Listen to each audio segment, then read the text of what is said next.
wabarakatuh. Saya Muhammad Izan Rifai. Di sini saya akan mempresentasikan website yang telah saya buat dengan menggunakan algoritma K-means sebagai sistem analisis. Sebelum kita ke website, di sini saya akan memberitahukan algoritma K-means. Pengertian dari algoritma K-means itu sendiri, yaitu algoritma K-means adalah salah satu metode klasterisasi yang digunakan untuk mengelompokkan data ke dalam beberapa klaster. Berdasarkan kesamaan atribut, algoritma ini bekerja dengan membagi data ke dalam klaster, di manakah adalah jumlah klaster yang ditentukan sebelumnya. Setiap klaster diwakili oleh centroid, titik pusat yang diperbarui secara iteratif hingga mencapai konvergensi. Kita juga harus mengetahui langkah-langkah bekerjanya algoritma K-means, yang dimana yang pertama yaitu inisialisasi, yaitu menentukan jumlah klaster K dan memilih centroid awal secara acak. Yang kedua, assignment. Setiap data dialokasikan ke klaster dengan jarak terdekat ke centroid. Yang ketiga yaitu update centroid, menghitung ulang posisi centroid berdasarkan rata-rata data dalam masing-masing centroid. Yang keempat, iterasi, mengulang langkah 2 dan 3 hingga tidak ada perubahan signifikan pada posisi centroid atau anggota cluster. Nah, ini data, saya sudah menyiapkan data, yaitu data segmentasi pasar, dan di dalamnya terdapat beberapa kolom. Nah, di sini akan kita uji dengan kolom-kolom tertentu, yaitu seperti kolom usia dan kolom pendapatan. Dan pengujian kedua yaitu di kolom preferensi produk, dan loyalitas. Dan loyalitas ini terdapat nah, kita langsung ke datanya saja. Nah, di sini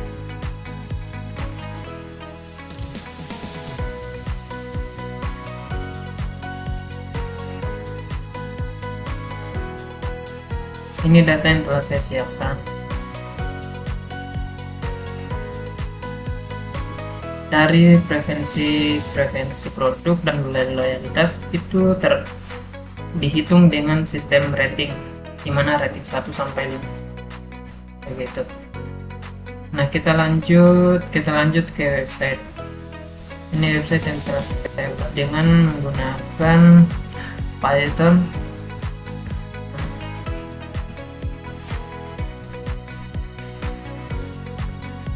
Ini pengaturan halaman navigasi, halaman menu, halaman utama, halaman analisis K-means. Nah, ini seperti ini. Pilih kolom untuk clustering. Nanti kita akan melihat tampilan dari codingan yang telah saya buat.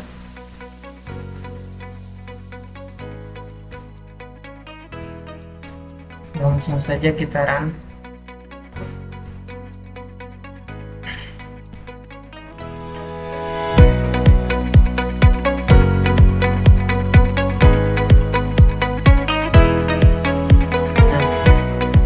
Ini tampilan awal dari website yang telah saya buat. Terdapat 4 navbar, yaitu halaman utama, halaman analisis, terus hasil analisis, dan sosial media. Di tampilan halaman utama sendiri terdapat ucapan selamat datang di website analisis K-means. Terus ini tampilan untuk nanti kita uji data yang nanti dimasukkan. Terus ini hasil analisis, dimana hasil analisis ini yaitu dia menampilkan hasil dari analisis yang kita kerjakan di sini dengan tampilan beberapa diagram. Nanti kita buat. Nah, di sini tampilan untuk sosial media. kita langsung saja ke cara kerja website yang telah saya buat. Di sini kita akan disuruh memasukkan folder dengan bentuk file CSV. Ini data yang saya punya. Nah, di sini kita akan mengikuti pengelompokan yang tadi, yang sesuai, yaitu dari kolom usia dan kolom pendapatan. Nanti apa yang akan muncul dari kolom usia dan kolom pendapatan? Nah, dikelompokkan kelompok pengelompokan dari data usia dan pendapatan itu kita akan dapat 3 hasil klaster, yaitu pelanggan muda dengan pendapatan rendah, pelanggan dewasa dengan pendapatan menengah, dan pelanggan tua dengan pendapatan tinggi. Nah, sudah. Nah, ini data awal yang kita masukkan. Terus ini hasil clustering. Nah, pada hasil clustering ini akan terdapat satu kolom tambahan, di mana kolom tambahan ini terdapat, ini dia sudah mengelompokkan data-data, di mana di sini clustering 0 atau clustering 1 di sini di pembagian kolom pertama. Ini clustering ini. Dari kolom clustering ini akan dimasukkan ke pusat clustering. Nah, di sini sesuai dengan yang tadi, di usia sekitaran 28, dari 0 sampai 28 itu pendapatannya dari 0 sampai 5 sampai 7. Nah, dari analisis dan sistem hitungan yang saya buat itu sampai 9. Nah, kemudian dari 10 itu dia sampai di 8, di 19, tapi data 19 dia tetap akan masuk di pelanggan dengan usia yang tua. Nah, di sini pelanggan dengan usia dewasa, pelanggan dengan usia dewasa dengan pendapatan menengah, pelanggan dengan usia dewasa dengan pendapatan menengah. Nah, kemudian pelanggan dengan usia tua dengan pendapatan tinggi. Nah, ini ya sesuai dengan pengelompokannya. Kemudian di sini terdapat hasil unduhan clustering sebagai CS. Nah, itu sudah kemudian di hasil analisis di mana hasil yang telah kita analisis ini akan dimasukkan ke sini, akan ditampilkan di sini dengan beberapa fitur diagram. Nah, ini data hasil clustering dari data yang telah dianalisis akan ditampilkan di sini. Ini pusat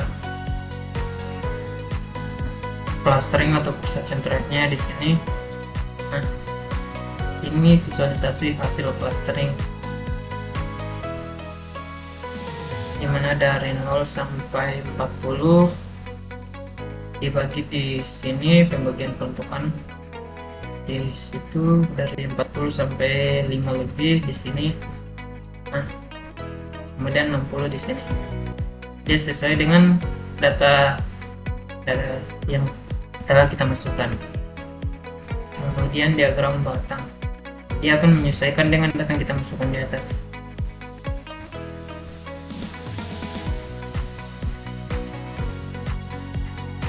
Jika ada pertanyaan ini, kalau pengujiannya dengan kolom yang berbeda, nanti diagramnya masih sama seperti diagram yang seperti ini atau nanti ada perubahan.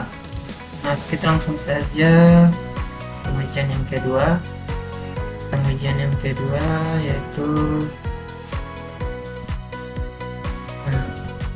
pengujian yang kedua yaitu dari pengujian preferensi produk dengan kolom loyalitas. Kita langsung saja preferensi produk dengan kolom loyalitas. Nah, kemudian nanti pengelompokannya terdapat data-data apa saja. Nah, kita ke sini. Dari hasil clustering akan terdapat data pelanggan yang sangat menyukai produk dan loyal. Kemudian data yang kedua, pelanggan yang kurang menyukai produk dan tidak loyal. Kemudian pelanggan dengan preferensi rendah atau yang kurang menyukai produk tetapi loyal. Nah, di sini ini data yang kita masukkan. Terus ini kolom clusternya. Nah, dari kolom cluster itu akan masuk ke ini pusat cluster. Nah, di sini sesuai dengan yang tadi, pelanggan yang sangat menyukai produk yaitu dengan rating 5 dengan loyalitas 4,5, yaitu dia sangat menyukai produk.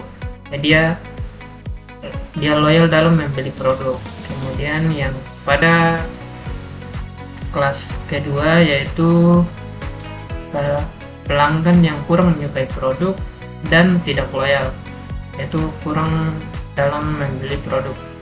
Kemudian pada kelas yang ketiga itu pelanggan yang kurang menyukai produk dan loyal dengan rating 4. Nah,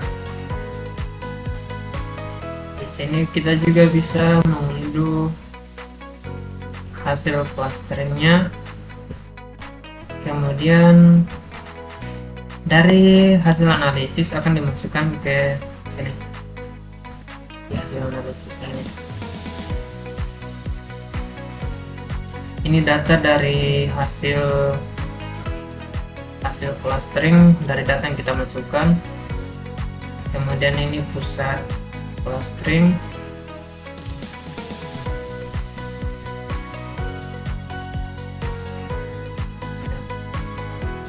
Dari pusat clustering ini visualisasi hasil clustering. Diagramnya akan berubah sesuai dengan data yang kita masukkan.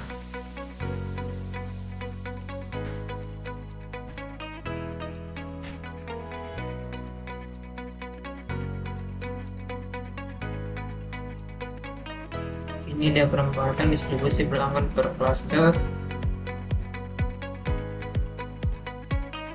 Presentasi diagram semuanya sama sesuai dengan data yang telah kita masukkan. Nah, jika ada yang bertanya, ini cluster 1, cluster 2, dan cluster 3 di kolom-kolom yang mana saja? Nah, di sini. Ini cluster 1, di sini cluster 1, ini cluster 1, ini cluster yang kedua, dan ini cluster yang ketiga.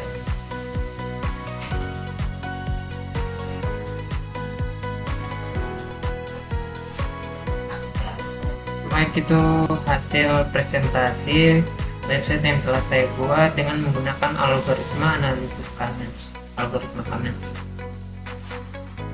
Saya Muhammad Iksan, Reply. Ucapkan banyak terima kasih. Assalamualaikum warahmatullahi wabarakatuh.